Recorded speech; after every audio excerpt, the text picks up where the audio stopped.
Hi guys, thank you for joining us again on Gap.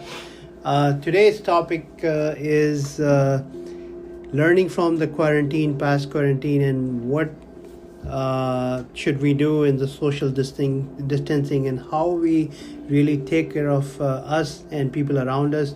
And once again, I have a great team of co-hosts, Farrell and Preston. Hi guys. Great evening, everyone. It's good to be here again. Of course, we want to talk about this tender topic, and we hope you guys are ready. Oh yeah, ready here, Farrell here, got the big smile, checked my pulse, I'm all ready to go. All right. So what do you think, what should we or how should we learn from the past quarantine? Well, when I was thinking about this, I kept thinking about conversations that I've been having with, especially yesterday and today. A lot of people are going back into quarantine mode.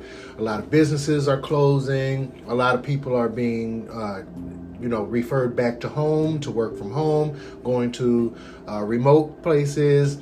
Offices are making new designs to keep essential employees away from each other. We're going back into the turtle shell. And so I started asking people like, well, what did you learn from the last time we did this? What are you going to do differently this time so that it doesn't end up in any kind of catastrophe? And most of them said, I haven't had time to think about it. And so I said, well, this would be a good thing for us to put on the table and say, hey, what did we really learn? And I can tell you, one of the things that I learned is to be open to everything, because there's a lot of information, there's a lot of misinformation, there's a lot of sensationalism, media stuff going on, a lot of different interest parties that are weighing in, and you just have to be careful what you believe and not to run down one of the rabbit holes. Like, do your research, make sure that you're looking at these products. Everything that says that it sanitizes does not sanitize. Everything that says it protects you does not protect you. So you really just need to know, some basic things and be able to help people around you also get that same information. What do you think about that? So, got some great things to say, but before, just so everybody knows, 60% and above is what you need on the hand sanitizer to make sure it's as effective as it needs to be. I just figured I would throw that out there. So I think it's very interesting that you said, when you ask, what did you learn? Because everything we do is for a purpose, and we learn. And one of the biggest things I've learned through the first quarantine is that I like to believe this happened and gave us two things. Is that it helped us to give us it was like the world needs to take a breath. Let's reevaluate ourselves. What can we work on? What can we do differently? And it gave everybody that opportunity. And the other thing it gave, initially a lot of people were worried about, where can I go? What can't I do? When the biggest thing that I think people took away from it is, how about who I can't see? Yep. Not being able to see your family or friends. Human interaction, it's the very vital thing as a human being. And we saw what it's like not to have that. And I would like to think that people took human life and those interactions more serious and really just was more appreciative of it. And I think hopefully that we learn that now, and so use that productive time in quarantine, because at the end of the day, we're all in this together, we're all human. There's no need to get into a fight at the store over toilet paper or something along those lines. Let's just all be patient with each other, lend a hand where it's needed. I'm a firm believer in helping each other, helping one person a day, but even now more than ever, I think that's important, because we need to be together, united as one front, because that's how things get done, and that's how the world and the country comes together. True. And I think we all need to know it is a highly, highly infectious disease. Yes. So, sometimes I believe like everybody's going to get affected. But if we follow the simple guidelines that social distancing and using the hand sanitizer, keeping things clean, we are probably suffering so much because we may not have the right habit of keeping us clean, So I think it has forced us to do that, keep it clean, use sanitizers, wear masks wherever you can, keep social distancing. Other thing I would say, I would say the social distancing, I think we should limit to physical distancing. This social distancing has kept us apart even in the mental behavior. we have become so distant, which should not have been the case. I think it actually should have meant just physical distance, not the mental distance. People are like, they're angry at each other. If your mask is showing, the nose is showing, people sometimes get very angry. They are not tolerable for this. So you have to, the physical distance is very, very important, but treat other people like human beings, and don't be socially apart, be physically apart. This we talked about the other day.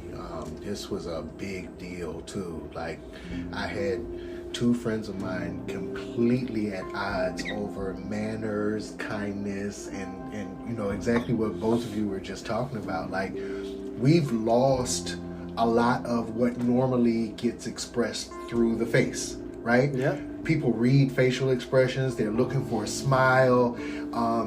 Kind eyes exist, but really not by themselves, right? Your eyes can smile, but somehow your cheeks and nose and stuff play a part of that. And if all of this is covered, some people believe that, you really have to think about your words a little more now. You need to put a few more pleasantries in there, a few more kindness kind of tones. Watch your inflection. It's a lot more important now than it ever was. And even in face-to-face, like most people are thinking, oh, that stuff's only important for the phone. No, these days, especially in personal interactions where you have a mask on your face, like, you have to really be careful how you're coming across, because you can offend someone. That's why you should just get smart and get a Joker-themed mask with a smile always. The smile That's already what on you it. gotta do. But no, I think that's perfect. And I think some other things to take away from that too is whether it's people who work in stores where you're going to buy stuff, or essential workers or frontline personnel, give thanks to them. Maybe bring them something to eat or something. Because remember, there's times like on holidays right now, if it wasn't for this, we'd be yelling at people in the store or fighting over items or the big screen TVs. And so this is a time to really come together. And at the same time, just, really weigh your risk and reward. Because I know I can speak from experience. We all can here, but I know me, especially a lot of people my age. I'm in 26. Everybody wants to go do something. I want to go do this. But just weigh your risk and reward. Weigh what you're going to do and be around people if it's worth the risk.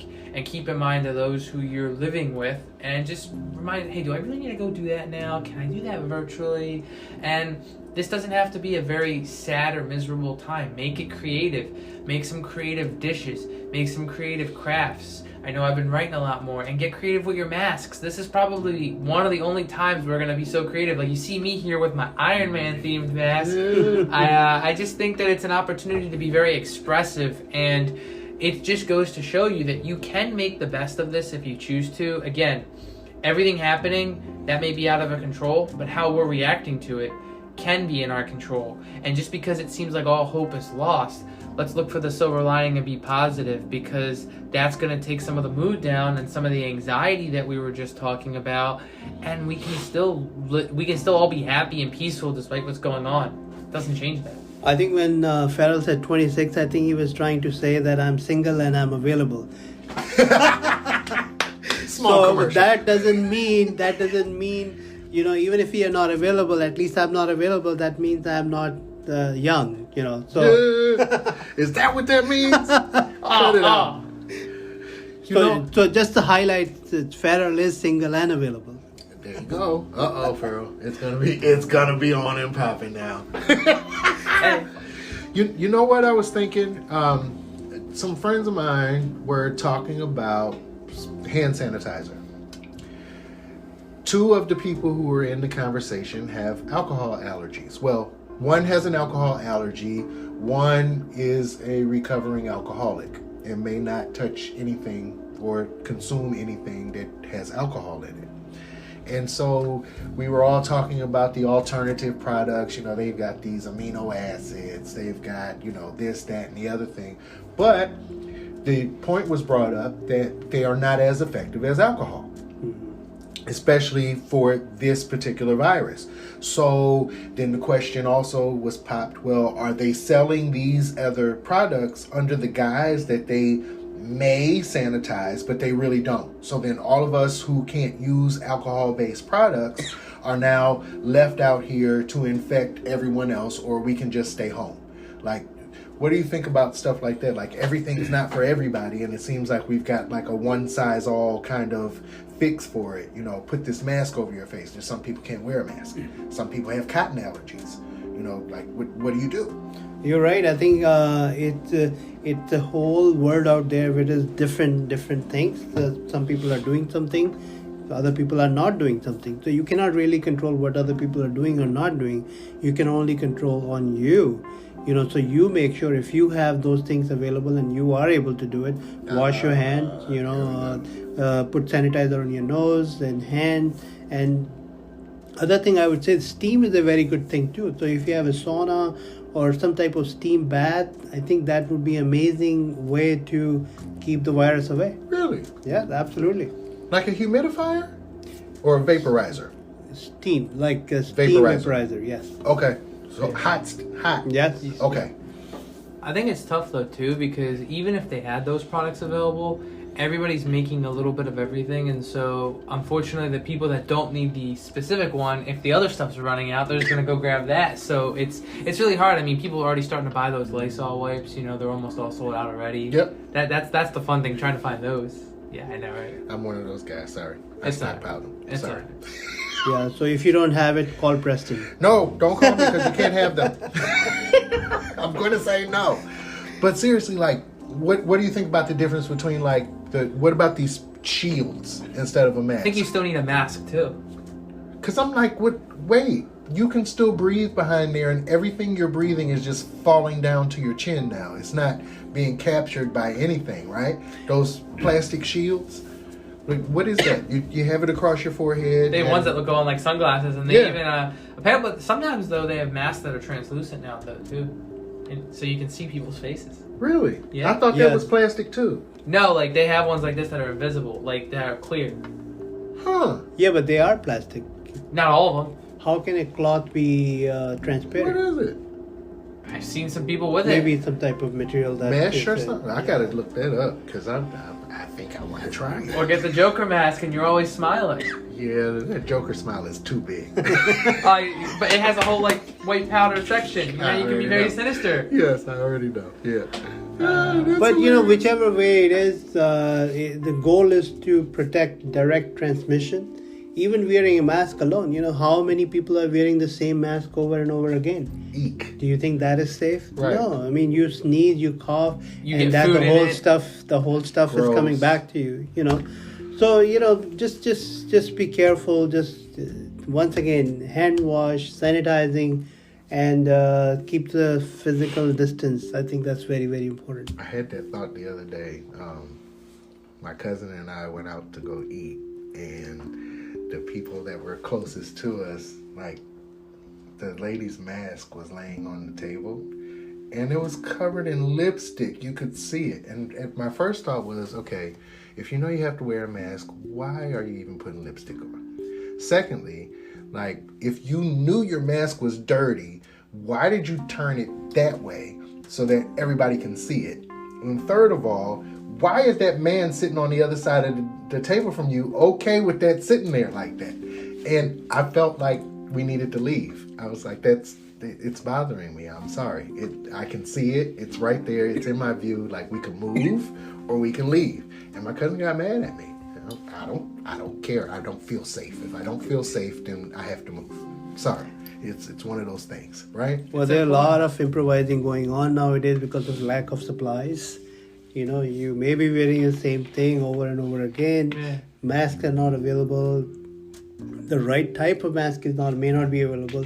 The gloves may not be available. You know, it's just because all the things were coming from China. And definitely be careful with wearing gloves too, because if you're touching things with gloves and it gets ripped or you have to pull them off, it's all on there. So it's like you're better off just hand sanitizing your hands. And I know for me personally, when I'm I go to a personal trainer, but it's set up to where each cubicle is like covered with like what they use at the painting contracting sites, the thick plastic. So like there's no one there early in the morning, and I have my mask, and he tells me it's okay to take it off. But then when I go from one cubicle to another, put it back on. Sometimes he has me go before I can do that. So I'm running with this, and I just feel so unsafe doing that because I'm like, I feel bad. I'm not wearing the mask. Yeah. Yeah. They make those workout masks though. Yeah. Well, I don't mind. Yeah. The copper ones that like you have no breathing problems at all because if it's got cotton in there, you can pass out. Especially with a treadmill. Yes, you can pass out. Yeah. I will find though that sometimes working out at the gym, the one gym I went with my friend to as a guest, you had to wear it at all times. You couldn't even take it off. And I was like benching with this. I couldn't breathe. It's suffocating, right? Yeah, seriously. But she's like, if you couldn't breathe on the treadmill, you could pull it down a little bit. I was reading something about that latex gloves are the wrong gloves. Why? I mean, they're not really wrong glove, but if somebody has allergy to latex, that's the problem. Oh, maybe that. Okay. Because I'm like, most of the gloves are like nitrile gloves nowadays, which is non-latex. Right. Because people have developed latex allergies before. Are those just as good though? Yeah, absolutely. Like, but not the, say like, those flat ones that are, plastic that you dye your hair or something like that. No. Not those, right? Not those ones. Right, okay. Yeah. And then the other two things that have saved my life lately is my mom bought this little thing that looks like a key. You put your finger through. Oh, the door thingy, so you don't have to touch anything. Yeah, exactly. Yeah. Or my work's gotten really smart with their doors because we have to badge in, but the doors have foot pedals, so you don't have to touch the handles. I'm like, that's really some insane How cool stuff. is it? Oh yeah. Okay. So I think all those talks were amazing. We learned a lot of stuff about the social distancing, learning from previous quarantine. But my say would be just remember keep physical distance, not the mental distance. We already all are disturbed from this. Just be supportive to each other. And if you have something in your mind, please share with other people so other people can talk to you too. Yeah, and just because you're quarantining from everybody doesn't mean you have to actually quarantine from everybody. And I'm sure everybody speaking tonight can agree on this, but I know at least for me, a lot of what I do on my channel, on my podcast, is the same exact thing. So if anybody ever wants to reach out to any of us, I know for at least me, you can reach me on Feralism on Facebook and YouTube, and then Feralism15 on Instagram. Just if you ever need someone to talk to, because I like to believe that even if you don't know someone, you can still talk to them. And if you don't have anybody, you always got someone. Just remember that. I love that. Actually, that's my biggest thing. Like when people ask me, where we started with what did you learn? I learned what my real relationships are during this time. There are some people that just will not go a day or a moment without checking on you to make sure you're okay. Do you need anything? Even if I have to just come by your house and leave some stuff on the porch, it's going to happen, right? And then you have some people that are using this as an excuse to be totally and completely separate from everybody. And that's fine if you want to hermitize. I'm okay with that. But it does definitely has shown me, what the difference is between actual loyal people and people who are just there for the party, But definitely, I agree with Farrellin as much as like you don't need to be or feel alone during quarantine. You don't. Thank you for joining us on the GAP GuruCool Academy podcast about the social distancing and learning from the quarantine. Next time, we'll see you with a different thought. Thank you for joining. And I guess then we'll find out if Farrell's still single. Yeah!